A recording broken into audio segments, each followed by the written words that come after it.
ਇਹ ਤੁਸੀਂ ਇਸਲਾਮਾਬਾਦ ਪਾਕਿਸਤਾਨ ਦੀ ਗੱਲ ਕਰਦੇ? ਹਾਂ, ਇਸਲਾਮਾਬਾਦ ਪਾਕਿਸਤਾਨ ਦਾ ਇਸਲਾਮਾਬਾਦ। ਅੱਛਾ, ਮੈਂ ਤੁਰਿਆ ਫਿਰਦਾ ਯੂਕੇ ਦਾ। ਯੂਕੇ ਦਾ ਨਹੀਂ, ਯੂਕੇ ਦਾ ਬਹੁਤ ਇਹਦੇ 84 ਜਜ਼ੂਰ ਆਇਆ। ਅੱਛਾ, ਅਸੀਂ ਮੈਂ ਉੱਥੇ ਹੀ ਰਿਹਾ ਹਾਂ। ਤੁਸੀਂ ਜ਼ਿਆਦਾਤਰ ਉੱਥੇ? ਮੈਂ ਸਾਹਿਬ ਦੇ ਆ ਜਾਣ ਦੇ ਬਾਵਜੂਦ ਵੀ ਮੈਂ ਉੱਥੇ ਰਿਹਾ। ਹਾਂ, ਉਹ ਫਿਰ ਬੰਗਾਲੀ ਸਾਹਿਬ ਜਿਹੜੇ ਮਹਿਮੂਦ ਬੰਗਾਲੀ ਸਾਹਿਬ ਸਨ ਨਾ, ਹਾਂ, ਸਦਰ ਖੁਦਾਮ ਲਹਿੰਦੀ ਆ, ਹਾਂ, ਉਹ ਫਿਰ ਜਿਹੜੇ ਲੰਦਨ ਯੂਕੇ ਦਾ ਸਾਹਿਬ ਕੋਲ ਮਿਲਣ ਜੁਲਣ ਆਉਣਾ, ਉਹ ਫਿਰ ਰਾਤ ਵਾਪਸੀ ਤੇ ਆਉਣਾ ਜਾਣਾ, ਉਹ ਇਸਲਾਮਾਬਾਦ ਤੋਂ ਅਕਸਰ ਜਾਂਦੇ। ਅੱਛਾ ਅੱਛਾ, ਯੂਕੇ ਦੀ ਟਿਕਟ ਉਹ ਇਸਲਾਮਾਬਾਦ ਤੋਂ ਹੀ ਉਹ ਕਰਵਾਉਂਦੇ। ਠੀਕ ਹੈ। ਨਾਲੇ ਲਾਹੌਰ ਵਿੱਚ ਉਹਨਾਂ ਦੀ ਬਾਕੀ ਜ਼ਿਆਦਾ ਸੀ ਲੋਕ, ਉਹਨਾਂ ਉੱਥੋਂ ਜ਼ਰਾ ਥੋੜ੍ਹਾ ਜਿਹਾ ਬਚਦੇ ਵੀ ਸਨ। ਅਤੇ ਇਸਲਾਮਾਬਾਦ ਇਹਨਾਂ ਲੋਕਾਂ ਨੂੰ ਜਾਣ ਵਾਲੇ ਲੋਕ ਨਹੀਂ ਸਨ। ਉਹ ਫਿਰ ਅਕਸਰ ਮੇਰੇ ਕੋਲ ਆ ਕੇ ਰਾਤ ਰਹਿੰਦੇ ਹੁੰਦੇ। ਅੱਛਾ, ਰਾਤ ਦਿੱਲੀ ਰਹਿਣ ਦੀ ਰਾਤ। ਠੀਕ ਹੈ। ਇਹ ਦੇਖੋ ਜੀ, ਦਰਿਆਓਂ ਪਾਰ ਵੀ ਕੁਝ ਬਣਿਆ ਹੈ। ਹਾਂ, ਦਰਿਆਓਂ ਪਾਰ ਲੱਗਦਾ ਹੈ ਕੋਈ ਰਿਹਾਇਸ਼ ਦਾ ਹੀ ਚੱਕਰ ਹੈ।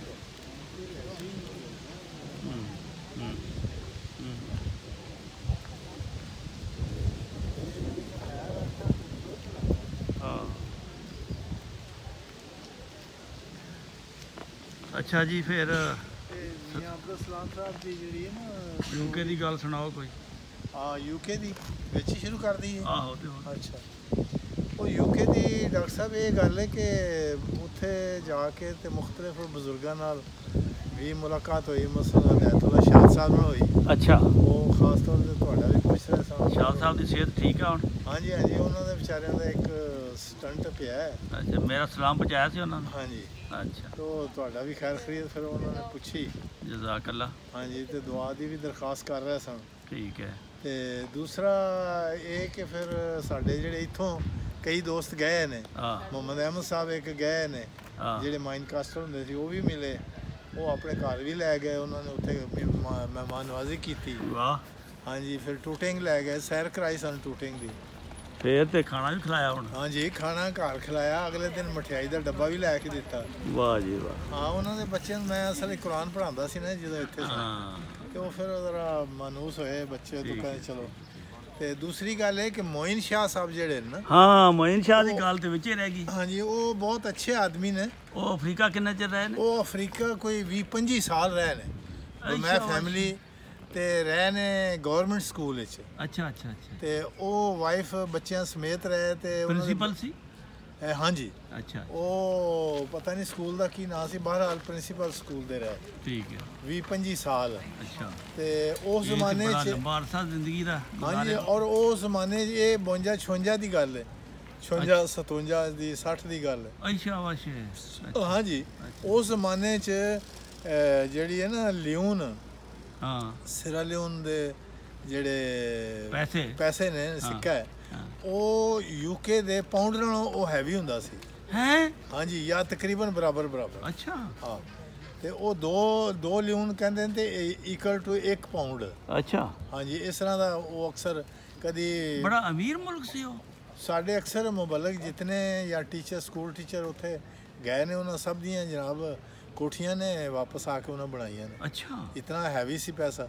ਅੱਛਾ। ਤੇ ਹੁਣ ਉਹਦੇ ਬਾਅਦ ਫਿਰ ਉਹ ਜਿਸ ਤਰ੍ਹਾਂ ਕਰਪਸ਼ਨ ਦੀ ਵਜ੍ਹਾ ਨਾਲ ਸਾਡੇ ਮੁਲਕ ਦਾ ਬੁਰਾ ਹਾਲ ਹੋ ਗਿਆ, ਤੇ ਇਹਨਾਂ ਦਾ ਵੀ ਵਿਚਾਰਿਆਂ ਦਾ ਇਹੋ ਹੀ ਬੁਰਾ ਹਾਲ ਹੋ ਗਿਆ। ਹਾਲਾਂਕਿ ਉੱਥੇ ਉਹ ਜ਼ਖਾਇਰ ਨੇ, ਹਾਂਜੀ, ਇਹਦੇ ਸੋਨੇ ਦੇ ਵੀ ਨੇ, ਸੋਨੇ ਦੇ, ਲੇਕਿਨ ਹੀਰੇ ਜਵਾਹਰਾਤ ਦੇ। ਲੇਕਿਨ ਉਹ ਵਿਚਾਰੇ ਗਰੀਬ ਮੁਲਕਾਂ ਨੂੰ, ਮਤਲਬ ਜਿਹੜੇ ਉਹ ਵੱਡੇ ਲੋਕ ਨੇ, ਉਹ ਆ ਕੇ ਖਾ ਪੀ ਜਾ ਕੇ ਚੋਰੀ ਛੱਪੇ ਲੈ ਗਏ, ਵੇਚ ਦਿੱਤੇ ਬਸ। ਉਹ ਲੇਕਿਨ ਨਾ ਗੌਰਮੈਂਟ ਨੂੰ ਟੈਕਸ ਮਿਲਿਆ, ਨਾ ਗੌਰਮੈਂਟ ਨੂੰ ਕੋਈ ਉਹਦਾ ਫਾਇਦਾ ਪਹੁੰਚਿਆ। ਬਿਲਕੁਲ। ਲੇਕਿਨ ਉਹ ਅਸੀਂ ਮੋਇਨ ਸ਼ਾਹ ਸਾਹਿਬ ਦੀ ਮੈਂ ਗੱਲ ਕਰ ਰਿਹਾ। ਅੱਛਾ। ਤੇ ਉਹ ਬੜੇ ਅੱਛੇ ਆਦਮੀ ਨੇ ਵਿਚਾਰੇ। ਉਹਨਾਂ ਨੂੰ ਪਤਾ ਲੱਗਾ ਕਿ ਵੀ ਮੈਂ ਉਹਨਾਂ ਦੇ ਇਲਾਕੇ 'ਚ ਇੱਕ ਦੂਸਰਾ ਦੋਸਤ ਜਿਹਨਾਂ ਦੇ ਘਰ ਅਸੀਂ ਰਾਤ ਰਹੇ। ਅੱਛਾ। 2-3 ਰਾਤਾਂ ਰਹੇ ਬਲਕਿ। ਅੱਛਾ। ਉਹ ਰਜ਼ਾ ਬੱਟ ਸਾਹਿਬ ਜਿਹੜੇ ਨੇ ਇੱਥੇ ਦੇ, ਉਹਨਾਂ ਦੀ ਉਹ ਭਾਣਜਾ ਹੈ ਉਹ। ਅੱਛਾ। ਤੇ ਉਹਨਾਂ ਨੇ ਇਹ ਬੰਦੋਬਸਤ ਕੀਤਾ ਮੇਰਾ ਕਿ ਵੀ ਜੇ ਬੈਤੁਲ ਫਤੂਹ ਤੋਂ ਜ਼ਿਆਦਾ ਦਿਨ ਤੁਸੀਂ ਰਹਿਣਾ ਤਾਂ ਉਹ ਫਿਰ ਮੇਰੇ ਭਾਣਜੇ ਦੇ ਘਰ। ਅੱਛਾ। तो ਅਸੀਂ 2-3 ਰਾਤਾਂ ਬਾਹਰ ਉਹਦੇ ਭਾਂਜੇ ਦੇ ਘਰ ਵੀ ਰਹੇ। ਉਸ ਦੌਰਾਨ ਮੋਇਨ ਸ਼ਾਹ ਸਾਹਿਬ ਨੂੰ ਪਤਾ ਲੱਗਾ ਵੀ ਅਸੀਂ ਉੱਧਰ ਆ ਰਹੇ। ਉਹ ਕਹਿੰਦੇ ਮੇਰਾ ਘਰ ਨਾਲ ਹੀ ਹੈ। ਅੱਛਾ, ਉਹ ਵੀ ਉਸੇ ਇਲਾਕੇ 'ਚ? ਉਸੇ ਇਲਾਕੇ 'ਚ। ਠੀਕ ਹੈ। ਤੇ ਉਹਨਾਂ ਦਾ ਮਕਾਨ ਬਹਰਹਾਲ ਬੜਾ ਖੂਬਸੂਰਤ ਹੈ ਔਰ ਬੜਾ ਅੱਛਾ ਬਣਿਆ ਹੈ। ਉਹਨਾਂ ਦੇ ਬੇਟੇ ਦਾ ਮਕਾਨ ਹੈ, ਪ੍ਰਾਪਰਟੀ ਡੀਲਿੰਗ ਦਾ ਕੰਮ ਕਰਦੇ ਨੇ। ਅੱਛਾ, तो अल्लाह ताला ने अच्छा इन्हों मतलब दिता है। ਨਾਲੇ ਮੁਰੱਬੀ ਸਾਹਿਬ ਜਿਹੜੇ ਦੀਨ ਦੀ ਖਿਦਮਤ ਕਰਦੇ ਆ ਨਾ, हाँ जी, ਉਹਨਾਂ ਨੂੰ ਅੱਲਾਹ ਤਾਲਾ ਰਿਜ਼ਕ ਬਹੁਤ ਦਿੰਦਾ। हाँ जी, वो इन्होंने फिर सेरालियोन ਨੂੰ याद रखा। अच्छा, तो वो वहाँ जिस तरह आपने वहाँ मस्जिद दो मसाजिद तामीर की, हाँ। इन्होंने एक मस्जिद और 2 कुएं पानी के लगवाए वहाँ। अच्छा, और गवर्नमेंट ने इनको उस स्कूल की खिदमत के एजाज़ में वहाँ 5 मरबे ज़मीन भी अलाट की है। वाह, हाँ जी, बकौल उनके। ये तो दूसरा ये है कि गवर्नमेंट जब उस स्कूल की कोई 7 साल या 50 साल जुबली हुई, उसके लिए इनको स्पेशल फिर उसमें मदऊ किया, इनको कार्ड भेजा गया। अच्छा, तो ये अब उसमें शमूलियत के लिए गए हुए थे। अच्छा, हाँ जी, तो इन्होंने फिर वो सारा 3 हफ्ते 4 हफ्ते वहाँ गुजारे हैं। अपनी ज़मीन पे भी गए होंगे? अपनी ज़मीन पे सारे वहाँ, ये लुंगे एयरपोर्ट से वो जो इम्यूनिटी फर्स्ट ने वहाँ गेस्ट हाउस बनाया है, हाँ। उस गेस्ट हाउस से भी होके आए हैं। अच्छा, स्कूल को विजिट किया, रोकोपुर में, पोर्ट लोको सारे फिर के आए हैं। अच्छा, हाँ जी। Very good. तो ये कह रहे थे कि भाई मुझे वहाँ पे उस गेस्ट हाउस में जाके तस्वीरें खींची, फिर मुझे तस्वीरें दिखाई भी। अच्छा, और अपने घर में उन्होंने फिर हमें मछली खिलाई, हाँ। और रोस्टेड मछली खिलाई। अच्छा, अल्हम्दुलिल्लाह बड़ी अच्छी मेहमानवाजी की है हमारी। मतलब खूब खिदमत की थी तोड़ी। हाँ जी, और अल्लाह ताला ने इनके फिर वो प्रॉपर्टी डीलिंग का जो काम है उसको भी बड़ी बरकत दी है। अच्छा, अपने बेटों के 2-3 बेटों के घर हैं उनके वहाँ बड़े अच्छे Very वो good. दिखाए। अच्छा, हाँ, उनकी बेटी भी वहाँ आ गई, फिर मेरी वाइफ भी साथ थी, अच्छा, उनकी वाइफ भी, तो वो गपशप भी वहाँ होती रही। ठीक है। तो ये सेरालियोन के साथ इनका एक ख़ास ताल्लुक है।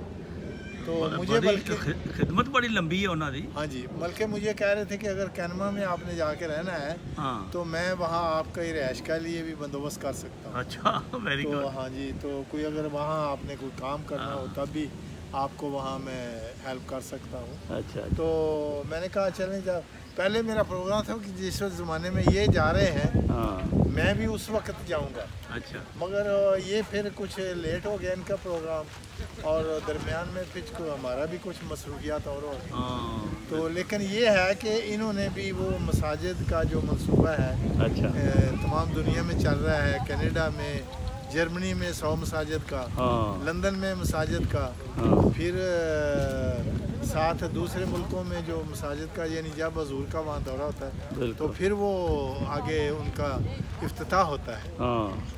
गैम्बिया में आपकी भी अल्लाह ताला के फजल से जो आपकी फैमिली को मैंने जिक्र किया था, अच्छा, कि आपकी फैमिली को भी अल्लाह ताला ने तौफीक दी है, आपने सेरालियोन में 2-3 मसाजिद बनाई, और फिर आप गैम्बिया में एक मस्जिद बन रही है। मैंने कहा वो हमने जाना है इफ्तिताह के लिए, ये उनके साथ आपस में जिक्र होगा। अच्छा, तो बड़े खुश हुए वो भी। अच्छा, तो इसी मंसूबा के तहत इनको भी सैयदुर्रहमान जो वहाँ के अमीर हैं, हाँ। उन्होंने तहरीक की, तो इन्होंने फिर वो किया।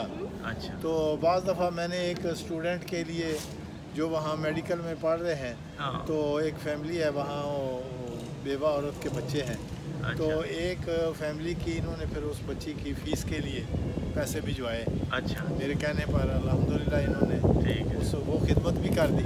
तो मकसद कहने का ये है कि मुखलस आदमी है, मुखलिस, तो सिलसिले के साथ ताल्लुक़ रखते हैं। हाँ। इनके दोस्त वहाँ जो नईम अज़हर साहब हैं वो भी इनके दोस्त हैं। अच्छा, हाँ जी, उन्होंने भी मुझे इनका नाम सबसे पहले उन्होंने बताया था अच्छा, अच्छा, कि ये मोइन शाह साहब जो हैं ये बड़े अच्छे आदमी हैं।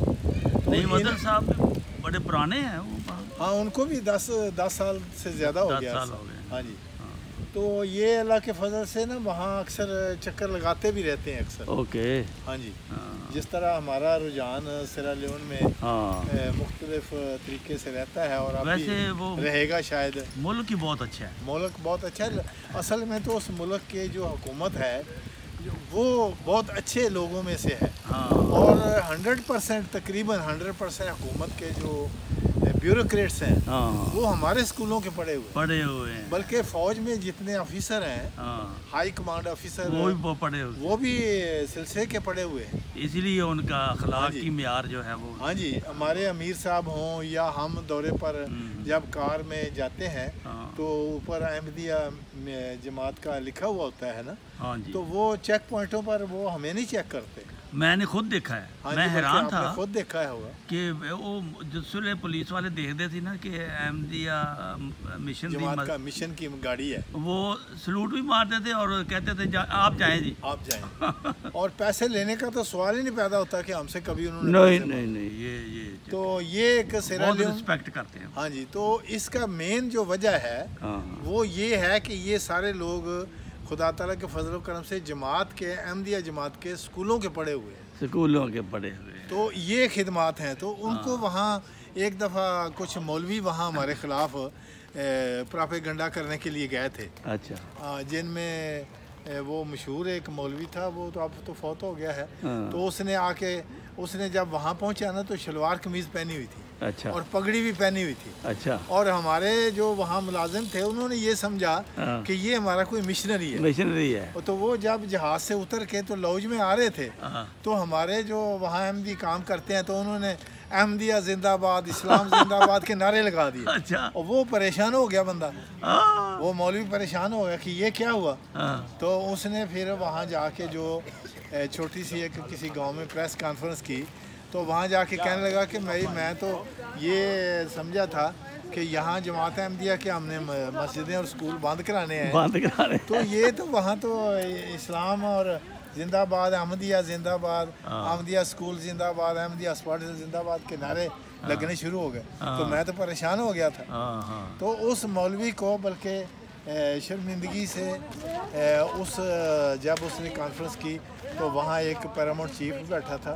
उसने कहा आप मेहरबानी करके तो यहाँ से इज्जत से आप चले जाएं वापस, वरना ये ना हो कि हुकूमत के ज़रिए से आपको वापस भेजा जाए। तो वो बेचारा वापस भी आ गया और गुस्से से आके वो झूठे सच्चे तो कोई भी नहीं, सारे झूठे बयान दिए कि मैं वहाँ के स्कूल बंद कराया हूँ और वहाँ की मस्जिदें बंद कराई, और बंद क्या कराना था, खुद उनका मिशन बंद करा के तो अपना मिशन एक दफा शाह अहमद नूरानी ने बयान दिया था। ये उसी की बात मैं कर रहा, मुझे ज़हन में नाम नहीं आ रहा। उसकी भी टोपी पगड़ी होती थी। हाँ जी। तो बहरहाल अल्लाह ताला ने उस वक्त खलील मुबशर साहब थे मेरे ज़माना में अमीर, उसके बाद फिर अल्लाह ताला ने सईदुर्रहमान साहब को यहाँ अमीर बनाया, तारक जावेद साहब को कुछ देर बनाया। ठीक है, जज़ाकल्लाह रब्बी साहब। ये आपने कुछ वाक़यात यूके के भी सुना दिए, कुछ वाक़यात सेरालून के भी। अब हम इस केस को बंद करते हैं, अगली इंशाल्लाह फिर शुरू करेंगे। हाँ जी। तो बाकी फिर नाज़रीन आपका वीडियो देखने का शुक्रिया, चैनल को सब्सक्राइब करें, आपकी बहुत मेहरबानी होगी। अस्सलामु अलैकुम व रहमतुल्लाह।